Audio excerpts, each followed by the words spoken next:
Anyway, so now the other part of our AEW legal update is, and I want to give a disclaimer at the top of the program. Not only do Brian and I not have any idea what actually happened between BJ Whitmer and the young lady that was accusing him of the domestic violence. We do not know her. I don't know her name, so I'm not just trying to slough her off. But also, we're not even trying to adjudicate that. We are not attempting to give any guilt or innocence of either side, either party, or claim any knowledge of what actually occurred. And it's not our business. But there is one question about this whole thing that has come to light in the public eye that we need to ask and address that has nothing to do, I would think, particularly, and that's the point, with any of the other actions of any of the other people involved in this matter. BJ Whitmer went to court. He was a wrestler for many years. Then as of late, he had been working as a producer, agent, whatever they call them these days, for AEW. Since the beginning, I think. Well, maybe we don't know for sure, but since early on, he had been with Ring of Honor quite a while back. But the point is, he was involved in a domestic violence incident. He lives up northern Kentucky. That's why everybody was saying Kentucky. They were thinking it was here in northern Kentucky, and that district is around Cincinnati, Ohio. So it's their fault. It's their problem. Involved in domestic violence, went to court. There was some verdict given, which I don't have the notes on. I believe you have some papers in front of you, but I don't know what the specific plea and deal and verdict and all that stuff was. But there was something that came to light in the process of that verdict and the paperwork and everything coming out in public. And again, just as mere small town bird lawyers, Brian, it basically came out that I guess pretty quickly after, certainly it didn't take as long for this to happen as it did for this matter to wind its way through the legal system. But pretty quickly after this incident, the young lady that was accusing BJ Whitmer of the situation, AEW got in contact with her in some fashion or other, or she got in contact with them, and they gave her payments totaling, I believe the figure thrown around was $40,000, and had her sign an NDA. And my question is, for what? For what? How was AEW involved in this as an entity? And I was trying to draw the comparison earlier. I don't know how to explain it otherwise than if a telephone repairman who works for the phone company gets involved in a domestic incident, is arrested, goes to jail.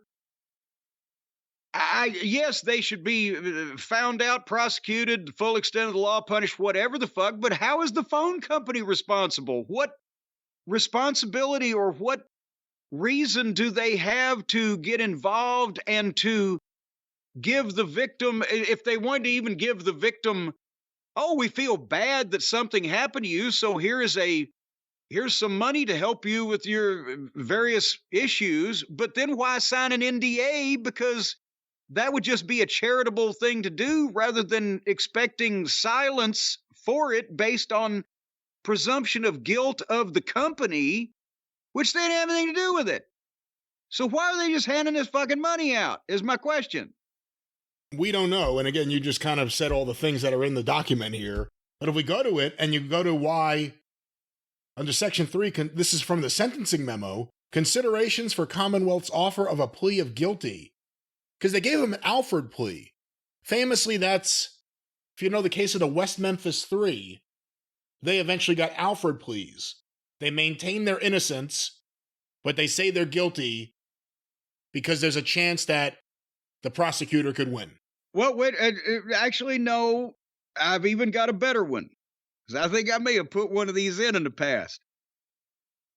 You maintain your innocence, but you recognize or acknowledge that the verdict would probably be against you, or that they have enough, there is enough evidence to receive a verdict against you, or something like that. That's technically the way that they phrase it. Well, in this section here, during the pendency of this case, the Commonwealth was provided with a significant amount of reciprocal discovery. Due to this discovery and other events, the Commonwealth was required to reevaluate its position on an appropriate resolution. The most significant information was that Ms. Hahn received a cash settlement and signed a non-disclosure agreement with AEW, the defendant's employer. The Commonwealth was aware that Ms. Hahn had been in contact with AEW shortly after the incident. However, the extent was unknown. Defense counsel first provided the Commonwealth with confirmation that Ms. Hahn had been given financial assistance and a settlement from AEW. The Commonwealth was required to let the defense know that they were unaware of any such agreement. AEW reached out to Ms. Hahn to notify her they had been contacted by the defense counsel. Ms. Hahn then reached out to the Commonwealth to explain the timeline of events leading to that settlement. Pursuant to the rules of discovery, the Commonwealth disclosed a summary of Ms. Hahn's statement to defense counsel, including that Ms. Hahn had received approximately $20,000 from AEW. Defense counsel provided further reciprocal discovery, outlining payments made to Ms. Hahn by AEW beginning on June 16, 2023, that totaled in excess of $40,000. Ms. Hahn also provided email communications between AEW and herself. The Commonwealth anticipates that Ms. Hahn would testify at trial that her emails to AEW were meant to be informational and she had no intention of seeking compensation. Now, if she reached out to AEW, I will put money on this. She was going directly to Mega Parikh. This reeks of Mega Parikh. I did not intend for that to rhyme, but it fucking rhymed. I did not intend that. This reeks of Mega Parikh. Reeks of Parikh. She got too involved in something. All of a sudden, they're making payoffs and having an NDA. What's the NDA for? What did the company do? Nothing. That's the point. We are actually maintaining AEW and Tony Khan's innocence, and they're paying people for shit they had nothing to do with. We will pay you, but you have to sign this and shut up about it. That's what that is. That's the thing. It's not like, because the defenders out there, the people who are drinking the Tony-cade, they're the Tony-aid instead of the Kool-Aid, they're going to say, well, he was trying to be nice to this woman that was, abused in some fashion. And well, then why ever sign a non-disclosure? Not just don't tell anybody about it. I don't want any publicity. I'm a nice guy. But no, it has to come up in a goddamn deposition under oath.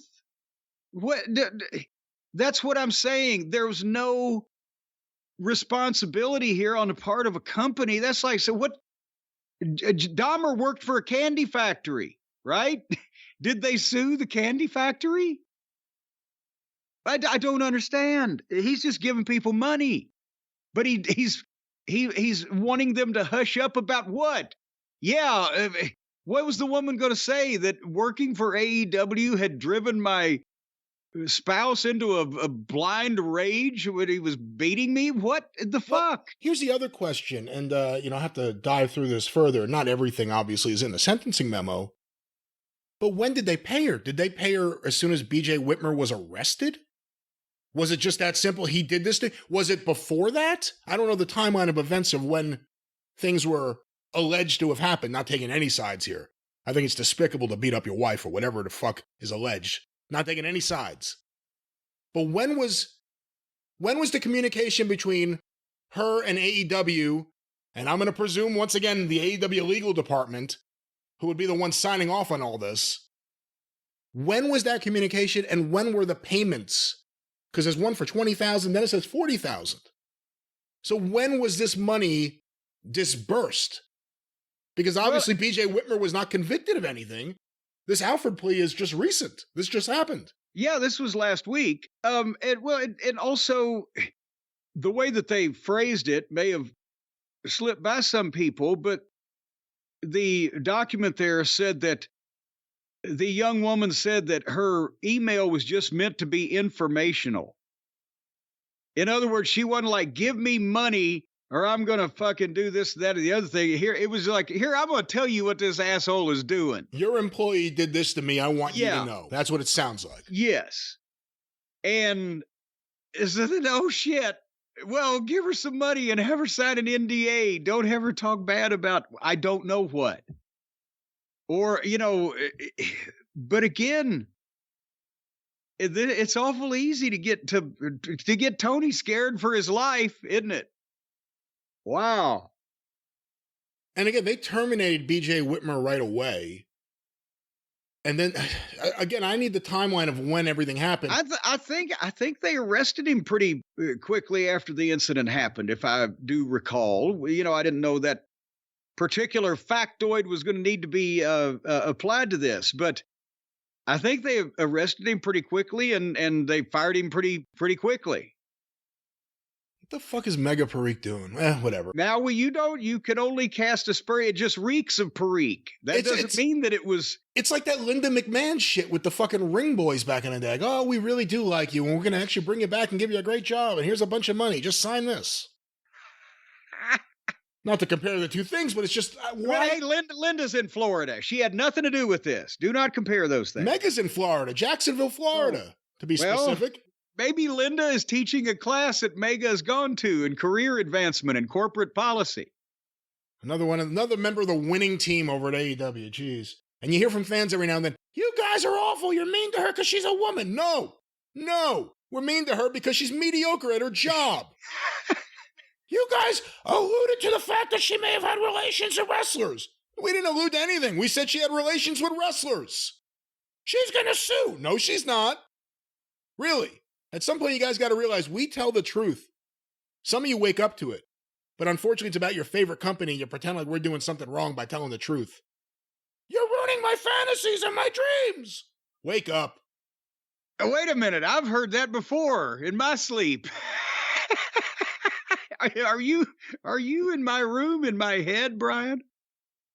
Oh, yeah. You're like one of those inner sanctum mysteries. You need to be the face in the fucking crystal ball. And now another inner sanctum mystery. Yes. Well, the moral to the story is basically, as we've just illustrated over the last little while here, if you have any minor association or interaction with AEW or Tony Khan and something happens that could potentially reflect bad on him or he thinks it could, he will give you money. No matter how closely affiliated that your instance is or your incident is to anything that he's actually responsible for, he will give you money. Hey, let's see what happens now. They just fired Kevin Kelly. I just read about on the internet. They fire nobody. They fire. You could do anything in that company. They'll send you home and pay you. They fired CM Punk. They fired Jimmy Havoc. They fired Kevin Kelly. Unless Kevin Kelly was walking around with his dick out, yelling, pussy, pussy. They better have a damn good reason for firing him, or there's going to be the next payoff. I would, knowing Kevin as I do, I would think that he wasn't yelling pussy, pussy, and I don't believe he'd have had his dick out. And even then, you couldn't even really have told because he's, not that big. If he could have probably hidden it in the shirt, with his shirt untucked. But anyway, we're going to keep up on the TNA legal updates. TNA? Or TNA, Jesus Christ. That's what it seems like. That's what it seems like. Well, we're going to keep up with the AEW NDAs and legal updates. Good Lord. But that's the point, Brian, is if you go to a show now and you have any kind of complaint against AEW or Tony Khan, you can pretty much go home and sleep like a baby because you're going to be farting through silk pretty soon. You're going to be a millionaire. You're going to be rolling in dough because he'll pay you whatever it takes for you to sign that NDA. So sleep like a baby, people. But you know what, Brian? if you can't figure out a way to lodge any kind of frivolous complaint about AEW and Tony Khan to get those millions of dollars to sleep like a baby, you're going to have to do it the old-fashioned way. You're going to have to be on a comfortable surface in which you can sleep like the aforementioned infant. And that's where our folks and our friends at Helix Sleep come in. And I think we need to go no further than just to mention that they offer 20 unique mattresses, including the award-winning Luxe Collection. So you will have 20 mattresses to choose from, folks, when you go to helixsleep.com, based on your preferences, the way you like to sleep, whether you want to be face down, whether you want to be face up, or whether you want to be side to side and front and back. How about in a good 69 position? They have mattresses for everything. They will, and as a matter of fact, Brad, we've talked about this before. There is no asbestos and fiberglass. There's no fiberglass in these mattresses. Other mattress companies use fiberglass as a flame retardant. None of that in these mattresses. And you will not have asbestos, and you will not have barbed wire. You won't have thumbtacks or broken glass or even shattered tempered glass. Not in a Helix mattress. Pure straw and duck feathers. America, off the backs of American ducks, by God.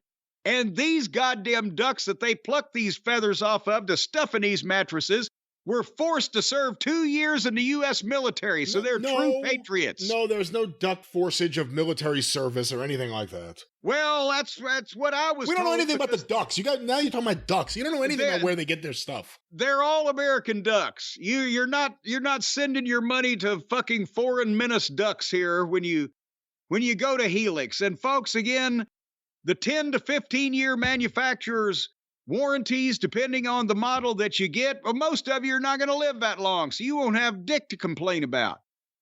And if you're 50 right now, in 15 years, you're going to be shitting in this mattress inadvertently over the course of the night anyway. So what the fuck are you going to complain about? You're good for the rest of your life with one of these things.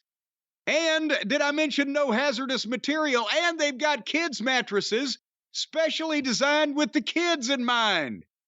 So it's kind of like, they got one that's kind of like a bouncy house. You take your kid, throw him about 3 feet in the air, he hits this thing, boom, he'll bounce up and hit the ceiling. That's not advisable, and there's no guarantees of how far anyone will bounce, and you're not supposed to bounce people off the mattress. Well, if they're easier to bounce if they're under 6. But these are designed for children 3 to 12 years old. They're designed for sleep, let's be specific. Yes, well, I'll tell you what, one good bump on the head at that age, you'll sleep all night. But folks, right now... But these beds are so wonderful, you will get 0 bumps on your bump card if you sleep with Helix Sleep.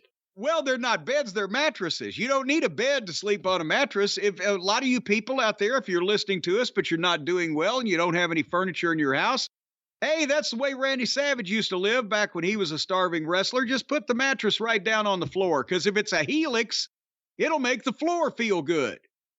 And you'll float away into dreamland. And that's probably what's contributing to your lack of fucking furniture, because you're sleeping so much, you're not going out and getting a job and working to pay for these things so that you can. And how are you going to pay for the Helix mattress with genuine American duck feathers? You better pay, but I'll save you money, because right now Helix is offering 20% off all mattress orders and 2 free pillows for our listeners. We don't need to tell you any more about the mattresses. They're the most comfortable thing. They've even got one that'll cool you down. It's like you just pulled it out of a cooler, out of a freezer, out of an ice chest, out of an ice box, out of an ice flow. It's cool to the touch. So when you lay on it, fuck, your body temperature drops 10, 12 degrees. It does not. That would certainly be unhealthy and ill-advised to say these things that are not true. You don't sweat when you sleep overnight. You don't even realize when you're waking up. You're numb completely because of the cold. No, you are not. It is not that cold. It is just the proper amount of chill, like it turns your pillow over. And of course, you will wake up with the normal temperature of the house and the room and everyone else there, but with a little bit of chill. The right amount. They don't guarantee anything, but they have just the right amount of coldness. But you'll have no numbness, no extremity issues, no frostbite, or anything else to worry about. with Helix Sleep. Well, folks, if you'd like to be cooler than the other side of the mattress, go to helixsleep.com/JCE and use the code HelixPartner20. HelixPartner20 is the code. helixsleep.com is the website, /JCE is the slash, and this is the best offer yet, and it won't last long, especially if we keep doing spots like this. So do it now before you forget about it. Sleep good, like a good cult member should, on a Helix Sleep mattress and float into a cloud of ecstasy.